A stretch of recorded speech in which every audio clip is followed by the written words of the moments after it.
പത്തരമാറ്റ് സീരിയലിൻ്റെ latest episode review ആണ് പറയുന്നത്. അങ്ങനെ അബിക്കിട്ട് 8ന്റെ പണി കൊടുക്കാൻ തന്നെ ഉറപ്പിച്ച് നിൽക്കുകയാണ് നവ്യ. റൂമിനകത്തെ സ്വിച്ച് ബോർഡിൽ സ്വിച്ച് എല്ലാം തന്നെ ഓൺ ചെയ്ത് വെച്ചുകൊണ്ട് തന്നെ അതിലെ വയറുകളൊക്കെ കട്ട് ചെയ്ത് അവളിങ്ങനെ ഓരോന്നോരോന്നായി ഊരിയിടുകയാണ്. അബി റൂമിൽ കയറി സ്വിച്ച് ഇടുന്ന ആ ഒരു നിമിഷം തന്നെ അവന് പെട്ടെന്ന് ഷോക്ക് കിട്ടണം, അതായിരുന്നു അവളുടെ പ്ലാന്. അബി നേരെ കെണിയിൽ ചെന്ന് ചാടുന്നുമുണ്ട്. എന്നാൽ ചെറുതായിട്ടൊന്ന് പേടിപ്പിച്ചു എന്നല്ലാതെ അധികം നേരം ഷോക്ക് അടിപ്പിക്കാതെ തന്നെ നവ്യ വേഗം പോയിട്ട് ആ ഒരു മെയിൻ സ്വിച്ച് അങ്ങ് ഓഫ് ചെയ്തു. അബിയെ ഒറ്റയടിക്കങ്ങ് തീർക്കുന്നതിന് പകരം നവ്യ ആണെങ്കിൽ ഓരോ നിമിഷവും ഇഞ്ചിഞ്ചായിട്ട് അബിയെ എങ്ങനെ കൊന്നുകൊണ്ടിരിക്കുകയാണ്. മറ്റൊരു വശത്താണെങ്കിൽ അവന്തികക്ക് തന്നോടുള്ള പ്രണയം അനി തിരിച്ചറിയുന്നുണ്ട്. ഇതറിഞ്ഞ അനിക്ക് ഒട്ടും തന്നെ അത് ആക്സെപ്റ്റ് ചെയ്യാൻ പറ്റുന്നില്ല. കാരണം അനിയുടെ മനസ്സിൽ ഇപ്പോഴും ചന്തു മാത്രമാണല്ലോ. തെറ്റായ രീതിയിൽ അവന്തിക ഇങ്ങനെ ചിന്തിച്ചത് ആ സ്പോട്ടിൽ തന്നെ അവളുടെ കരണം നോക്കിയിട്ട് ഒരൊറ്റ അംഗം കൊടുക്കുന്നുണ്ട് അനി. നവീനാണെങ്കിൽ നന്ദുവിനെ എങ്ങനെയെങ്കിലും സ്വന്തമാക്കണമല്ലോ എന്നൊക്കെ ചിന്തിച്ച് അതിനുവേണ്ടി അനിയെ ഒറ്റുകൊടുക്കാൻ വേണ്ടിയിട്ട് നിരന്തരം ആ ഒരു അനാമികയുമായി ചെന്ന് കാണുന്നുമുണ്ട്. അനാമിക നവീനോട് പറയുന്നത് മുഴുവൻ പച്ചക്കള്ളമായിരിക്കും. എന്നാൽ ഇതെല്ലാം വിശ്വസിച്ചുകൊണ്ട് തന്നെ നവീൻ അനിയെ തെറ്റായി ധരിക്കുകയാണ്. അനിക്കും അനാമികക്കും ഡിവോഴ്സ് പോലും വാങ്ങിക്കൊടുക്കാൻ നവീന് തോന്നാത്ത ആ ഒരു രീതിയിലേക്ക് വരെ കാര്യങ്ങളൊക്കെ മാറ്റിമറിക്കുന്ന ഒരു അടിപൊളി സൂപ്പർ എപ്പിസോഡാട്ടോ വരുന്നത്. അപ്പോൾ വീഡിയോയിലേക്ക് പോകുന്നതിന് മുൻപായിട്ട് തന്നെ നിങ്ങൾക്ക് ഈ ഒരു ചാനൽ ഇഷ്ടമാണെങ്കിൽ ഒരു ലൈക്കും ഹൈപ്പൊക്കെ തന്ന് സബ്സ്ക്രൈബ് ചെയ്യണേ. നവ്യ ഇപ്പോൾ നയനയും ആദർശവും നിൽക്കുന്ന ആ ഒരു വീട്ടിലേക്ക് വരികയാണ്. സത്യങ്ങളൊക്കെ തന്നെ നവ്യ തിരിച്ചറിഞ്ഞിരിക്കുന്നു. പക്ഷേ അവൾ സത്യമറിഞ്ഞ വിവരം ഇപ്പോൾ ആരും അറിയണ്ട എന്ന് തന്നെ നവ്യ തീരുമാനിച്ചു. നയന ഇപ്പോൾ അമ്മയാവാൻ പോവുകയാണല്ലോ. അങ്ങനെ അവളൊന്ന് കാണാനുള്ള ഇഷ്ടത്തോടു കൂടിയാണ് നവ്യ വരുന്നത്. ഗസ്റ്റ് ഹൗസിന് മുന്നിൽ കാർ നിർത്തി. കാറിൽ നിന്നും ഇറങ്ങിയ നവ്യ നേരെ വീട്ടിലേക്ക് കയറി വരുന്നുണ്ട്.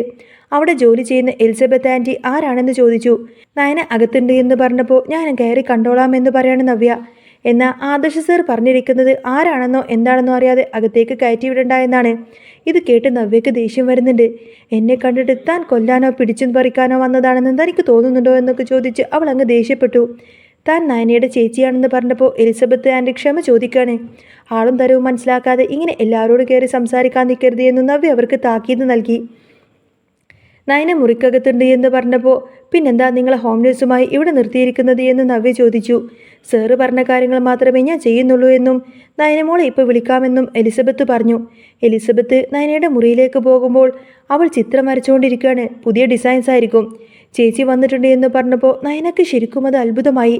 നവ്യേച്ചി വരാൻ ഒരു സാധ്യതയുമില്ലല്ലോ എന്നൊക്കെ കരുതി അവൾ നയന ഡൈനിങ് ഹാളിലേക്ക് വരികയാണ്.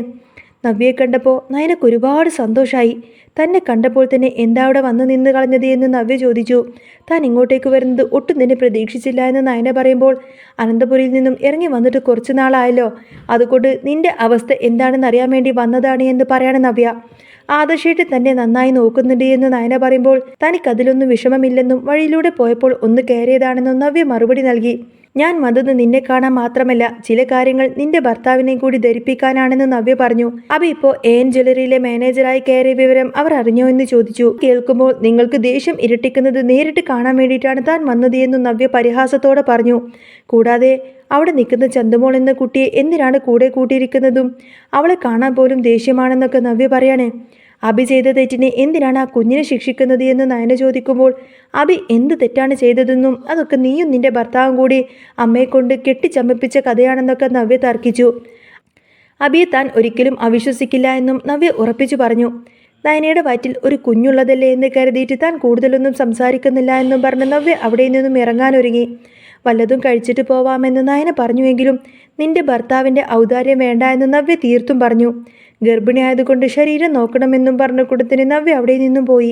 നവ്യയുടെ ഈ ഒരു സംസാരം കേട്ട് നയനക്കും എലിസബത്ത് ആൻറ്റിക്കും ഒന്നും മനസ്സിലാവുന്നില്ല. പിന്നീട് അങ്ങനെ നവ്യ അനന്തപുരി വീട്ടിലേക്ക് എത്തി.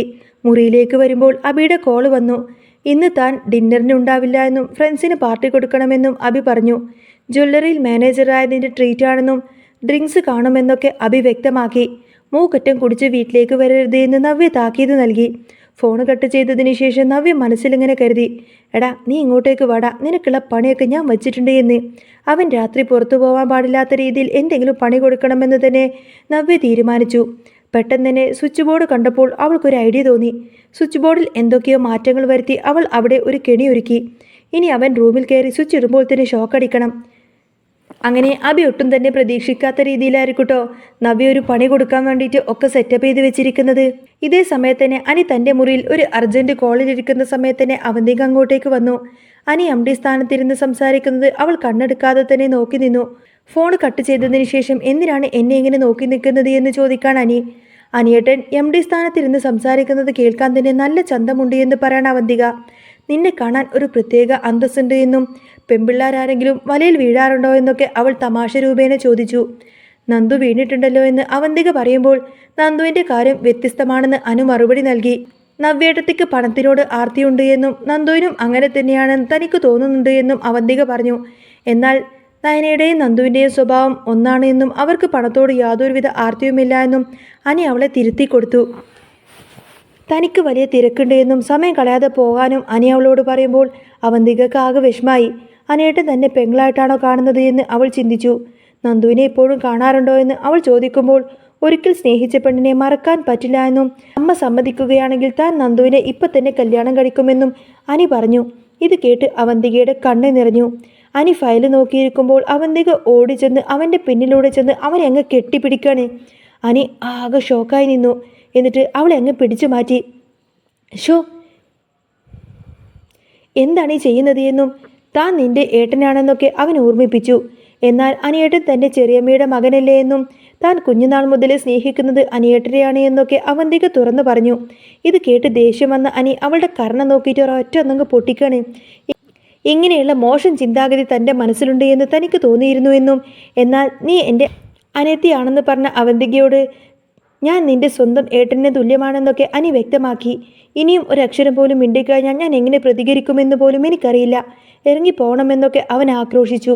അവളെ മുറുക്ക് പുറത്തേക്ക് തള്ളിവിടുമ്പോൾ അവിടെ നിൽക്കുന്ന ജാനകി എന്തു പറ്റിയെന്നൊക്കെ ചോദിച്ച് അങ്ങോട്ടേക്ക് വരികയാണ്.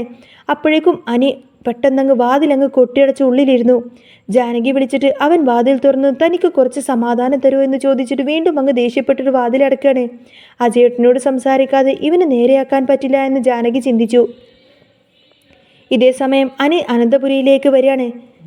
നവ്യ അവിടെ സ്വിച്ച് ബോർഡ് സെറ്റ് ചെയ്ത് വെച്ച കാര്യങ്ങളൊന്നും തന്നെ അഭി അറിയുന്നില്ല. മുത്തശ്ശനും മുത്തശ്ശിയും അവിടെ ഇരിക്കുന്നുണ്ട്. അവരെ മൈൻഡ് പോലും ചെയ്യാതെ പോവാൻ നോക്കി അഭിക്ക് മുത്തശ്ശൻ വിളിക്കുകയാണ്. ജോലി തിരക്ക് കാരണം കണ്ടില്ല എന്ന് അഭി ഒഴിവുകഴിവുകൾ പറയുമ്പോൾ മുത്തശ്ശൻ അവനെ കളിയാക്കി. ചന്തുമോളുടെ കാര്യം നോക്കുന്നുണ്ടോ എന്ന് മുത്തശ്ശൻ ചോദിച്ചു. തന്നാലാകുന്ന രീതിയിലൊക്കെ താൻ ചന്തുമോളെ നോക്കുന്നുണ്ട് എന്ന് തന്നെ അഭി മറുപടി നൽകി. അവളെ ഇടയ്ക്കിടയ്ക്ക് പുറത്തു കൊണ്ടുപോകണമെന്നും അവൾ നിന്റെ രക്തമാണെന്നും മുത്തശ്ശൻ അവനെ വീണ്ടും ഓർമ്മിപ്പിക്കുകയാണ്. നവ്യ കേൾക്കുമെന്ന് പേടിച്ചുകൊണ്ട് തന്നെ പതുക്കെ പറയാൻ അഭി മുത്തശ്ശനോട് ആവശ്യപ്പെടുന്നു. നവ്യ മുകളിൽ നിന്ന് തന്നെ ഇതെല്ലാം കാത്തിരിക്കുന്നുണ്ടായിരുന്നു. മുത്തശ്ശി പറയുന്നുണ്ട്, നവ്യ മുകളിൽ നിന്നെ കാത്തിരിക്കുന്നുണ്ടാകുമെന്ന് മുത്തശ്ശി പറഞ്ഞു. നവ്യ അവിടെ ഒളിച്ചു നിന്ന് ഇതൊക്കെ കേൾക്കുന്നുണ്ടായിരുന്നു. അഭി മുകളിലെ മുറിയിലേക്ക് എത്തിയപ്പോൾ നവ്യയെ കാണാനില്ല. അഭി മുറിയിലേക്ക് പോകാൻ തുടങ്ങിയപ്പോൾ ജലജ അങ്ങോട്ടേക്ക് വന്നു. ഇന്ന് പാർട്ടിയുണ്ട് എന്നും ലേറ്റാകുമെന്നൊക്കെ അഭി പറഞ്ഞു. ചന്തുമോളുടെ കാര്യത്തിൽ ഉണ്ടായതുപോലെ ഇനി ഒന്നിട്ട് തെറ്റ് സംഭവിക്കരുത് എന്ന് ജലജ അവന് താക്കീത് നൽകി. അഭി മുറിയിൽ കയറുമ്പോൾ നല്ല ഇരുട്ടായിരിക്കും. സ്വിച്ചിടാൻ നോക്കിയ അഭിക്ക് പെട്ടെന്ന് തന്നെ നല്ല ഷോക്കടിക്കാണ്. ഇത് കണ്ട് നവ്യ ഒരുപാടങ്ങ് സന്തോഷിച്ചു. അഭിയുടെ നിലവിളി കേട്ട് ഓടി വന്ന ജലജ അവനെ പിടിക്കാൻ നോക്കുമ്പോൾ അവർക്കും അങ്ങ് ഷോക്കടിക്കാണ്. നവ്യയ്ക്ക് ഇത് കണ്ടിട്ട് ഇരട്ടി സന്തോഷമായി. പിന്നീട് നവ്യ വേഗം തന്നെ മെയിൻ സ്വിച്ച് അങ്ങ് ഓഫ് ചെയ്യാണ്. രണ്ടുപേരും പെട്ടെന്ന് തറയിലേക്ക് അങ്ങ് വീണു. അമ്മ എന്തിനാണ് ഇവിടെ വന്നത് എന്നും മകൻ്റെ സകല തെണ്ടിത്തരങ്ങൾക്കും കൂട്ടുനിൽക്കുന്ന തള്ളക്കും കിട്ടിയെന്നൊക്കെ നന്നായി എന്നൊക്കെ മനസ്സിലിങ്ങനെ പറയാണ് നവ്യ. രണ്ടുപേർക്കും ബോധം വന്നപ്പോൾ എന്താണ് സംഭവിച്ചത് എന്നൊന്നും അവർക്ക് മനസ്സിലാവുന്നില്ല. ഷോർട്ട് സർക്യൂട്ട് ആയിരിക്കുമെന്ന് നവ്യ പറഞ്ഞു. അഭിക്ക് പാർട്ടിയിൽ പോകാൻ വയ്യാത്ത രീതിയിൽ വേദനിക്കുന്നുണ്ടായിരുന്നു. സ്വിച്ച് ബോർഡ് ഉടനെ തന്നെ മാറ്റണമെന്ന് ജലജ പറഞ്ഞു.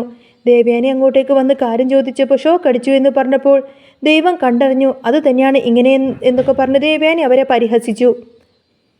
ഡോക്ടറെ വിളിക്കണമെന്നും അല്ലെങ്കിൽ നിന്റെ അമ്മായിയമ്മയും ഭർത്താവിനെയും നഷ്ടപ്പെടുമെന്നൊക്കെ ദേവയാനി പറയാണ്. എന്നാൽ ഷോക്ക് അടിച്ചതിൻ്റെ വെപ്രാളത്തിൻ്റെ വേദനയായിരിക്കും, അതൊക്കെ മാറിക്കോളുമെന്നൊക്കെ പറഞ്ഞ് നവ്യ സമാധാനപ്പെടുത്തി. പിന്നീട് നവീൻ ആരെയോ വെയിറ്റ് ചെയ്ത് പുറത്തിങ്ങനെ നിൽക്കുന്ന സമയത്ത് തന്നെ അനാമിക കാറിൽ വന്നിറങ്ങി. അനിയെക്കുറിച്ച് ചില കാര്യങ്ങളൊക്കെ അറിയാൻ വേണ്ടിയിട്ടാണ് താൻ വിളിച്ചത് എന്ന് നവീൻ പറഞ്ഞു. അനിയും നന്ദുവും തമ്മിലുള്ള ബന്ധത്തെക്കുറിച്ച് അവൻ ചോദിച്ചറിഞ്ഞു. നവീന് നന്ദുവിനെ ഇഷ്ടമാണോ എന്ന് അനാമിക ചോദിക്കുമ്പോൾ തനിക്ക് അവളെ വിവാഹം കഴിക്കാൻ താല്പര്യമുണ്ട് എന്ന് നവീൻ തുറന്നു പറഞ്ഞു. നന്ദുവിന് ഒരിക്കലും അനിയെ ഇഷ്ടമല്ലായിരുന്നുവെന്നും അനിയാണ് അവളുടെ പുറകെ നടന്ന് ശല്യം ചെയ്തത് എന്നും അനാമിക നുണ പറയാണ്. അനി ഒരിക്കൽ പോലീസ് സ്റ്റേഷനിൽ അതിക്രമിച്ച് കയറിയെന്നും നന്ദു അവനെ അടിച്ചെന്നൊക്കെ അനാമിക പറഞ്ഞു. അനി നന്ദുവിനോട് മോശമായി പെരുമാറിയെന്നും അവളുടെ മുറിയിൽ കടന്നു കയറിയെന്നും അങ്ങനെയുള്ള കാര്യങ്ങളൊക്കെ അനാമിക നവീനെ പറഞ്ഞ് വിശ്വസിപ്പിക്കാണ്.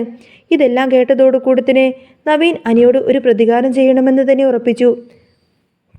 അനാമികയോട് നന്ദി പറയുന്നുണ്ട്. അനാമികയെ നീ തന്ന വിവരങ്ങൾക്കെല്ലാം നന്ദി. പിന്നീട് അവരുടെ അനിയുടെയും അനാമികയുടെയും ഡിവോഴ്സ് കേസിൽ എന്തെങ്കിലും ആനുകൂല്യം വേണമെന്നുവരെ അനാമിക ആവശ്യപ്പെട്ടു. അനാമിക പറഞ്ഞ കള്ളക്കഥകൾ കേട്ട് പകച്ചു നിൽക്കുന്ന നവീൻ അനിയും നന്ദുനെയും തമ്മിൽ അകറ്റാൻ പുതിയ നീക്കങ്ങൾ തുടങ്ങുകയാണ്. എന്നാൽ അനി തൻ്റെ മുറിയിൽ അവന്തികയോട് കാട്ടിയ ദേഷ്യത്തിൻ്റെ ആഘാതത്തിൽ ഇങ്ങനെ തകർന്നു നിൽക്കുകയായിരുന്നു.